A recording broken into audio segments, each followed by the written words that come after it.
Hi hello ನಮಸ್ತೆ. Big boss ಮತ್ತೊಂದು ವಿಡಿಯೋಗೆ ಸ್ವಾಗತ. 13ನೇ ವಾರದ ಕಿಚ್ಚನ ಮೆಚ್ಚುಗೆ ಚಪ್ಪಾಳೆ ಧನರಾಜ್ ಅವರಿಗೆ ಬಂದಿದೆ. ಹಾಗೆ ಈ ವಾರ ಉತ್ತಮ ಕೂಡ ಅವರಿಗೆ ಸಿಕ್ತು. ಫ್ಯಾಕ್ಚುರೇಷನ್ ಅಂತ ಹೇಳಿ ತುಂಬ ಚೆನ್ನಾಗಿ ಪರ್ಫಾರ್ಮ್ ಮಾಡಿದ್ರು ಅಂತಲೇ ಹೇಳ್ಬೋದು. ಹಾಗೆ ರೋಬೋ ಥರ ಆ್ಯಕ್ಟಿಂಗ್ ಮಾಡಿದ್ದು, ರೆಸಾರ್ಟ್ ಟಾಸ್ಕ್ನಲ್ಲಿ ಒಳ್ಳೆ ಪರ್ಫಾರ್ಮ್ ಮಾಡಿದ್ರು ಅಂತಲೇ ಹೇಳ್ಬೋದು. ಹಾಗೆ ರೆಸಾರ್ಟ್ ಟಾಸ್ಕ್ನಲ್ಲಿ ಆಪೋಸಿಟ್ ಟೀಮ್ ಚೈತ್ರ ಅವರ ಟೀಮ್ ತುಂಬ ಚೆನ್ನಾಗಿ ಆಟ ಆಡಿದ್ರು. ನಮ್ಮ ಸ್ವಾರ್ಥದಿಂದ ಅವರು ಮಾಡುವ ಒಳ್ಳೆ ಕೆಲಸಕ್ಕೆ ನಾವು ಒಳ್ಳೆ ಬೆಲೆ ಕೊಡಲಿಲ್ಲ ಅಂತ ಹೇಳಿ ತಮ್ಮ ತಪ್ಪನ್ನು ತಾವು ಒಪ್ಕೊಂಡ್ರು. ಸೊ ಇವೆಲ್ಲ ಸೇರಿ ಇವತ್ತು ಕಿಚ್ಚನ ಮೆಚ್ಚುಗೆ ಚಪ್ಪಾಳೆ ಧನರಾಜ್ ಅವರಿಗೆ ಬಂದಿದೆ ಅಂತಲೇ ಹೇಳ್ಬೋದು. ಹಾಗೆ ಈ ವಾರ ನಾಮಿನೇಷನಿಂದ ಸೇವ್ ಆದ ಮೊದಲ ಇಬ್ಬರು ಸ್ಪರ್ಧಿಗಳು ಹನುಮಂತ, ಧನರಾಜ್ ಸ್ಯಾಟರ್ಡೆ ಎಪಿಸೋಡ್ನಲ್ಲಿ ಸೇವ್ ಆಗಿದ್ದಾರೆ. First save Hanumantha, second save Dhanraj ಅವರು.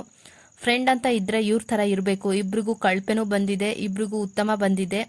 ಇವಾಗ ಕಿಚ್ಚನ ಚಪ್ಪಾಳೆ ಧನರಾಜ್ ಅವರಿಗೂ ಸಿಕ್ತು. ಸೊ ಇಬ್ರಿಗೂ ಕಿಚ್ಚನ ಚಪ್ಪಾಳೆನೂ ಸಿಕ್ಕಿದೆ. ಹಾಗೆ ಇಬ್ರು ಕ್ಯಾಪ್ಟನ್ ಕೂಡ ಆಗಿದ್ದಾರೆ. ಸೊ ಇವರಿಬ್ರು ಫ್ರೆಂಡ್ಶಿಪ್ ನೋಡಕ್ಕೆ ಖುಷಿ ಆಗುತ್ತೆ ಅಂತಾನೆ ಹೇಳ್ಬೋದು.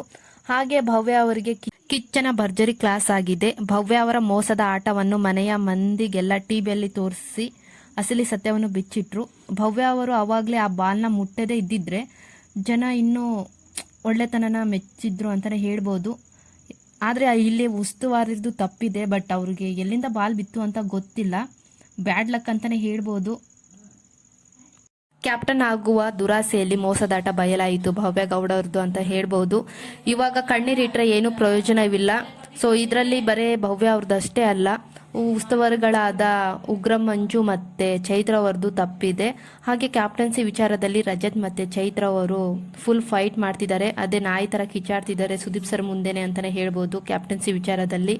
ಹಾಗೆ ಮೋಕ್ಷಿತ್ ಅವರು ಕೂಡ ರಜತ್ ಅವರ ಜೊತೆ ಜಗಳ ಆಡ್ತಿದ್ದಾರೆ, ಗೊತ್ತಿದ್ರು ಯಾಕೆ ಹೇಳಲಿಲ್ಲ ಅಂತ. ಸೊ ಇದರ ಬಗ್ಗೆ ನಿಮ್ಮ ಅಭಿಪ್ರಾಯ ಏನಂತ ತಿಳಿಸಿ. ಹಾಗೆ 10 ಸ್ಪರ್ಧಿಗಳ ಪೈಕಿ 8 ಜನ ನಾಮಿನೇಟ್ ಆಗಿದ್ರು. ಇವತ್ತು ಸ್ಯಾಟರ್ಡೆಯಲ್ಲಿ ಇಬ್ರು ಸೇವ್ ಆಗಿದ್ದಾರೆ. ಹಾಗೆ ಇನ್ನು 6 ಜನ ಇದ್ದಾರೆ. ತ್ರಿವಿಕ್ರಮ್, ಮೋಕ್ಷಿತ ಪೈ, ಉಗ್ರ ಮಂಜು, ಗೌತಮಿ ಜಾಧವ್, ಐಶ್ವರ್ಯ, ಚೈತ್ರ ಕುಂದಾಪುರ. ಈ 6 ಜನದಲ್ಲಿ ಈ ವಾರ ಯಾರ ಮನೆಗೆ ಹೋಗ್ಬೋದು ಅಂತ ಕಮೆಂಟ್ ಮಾಡಿ.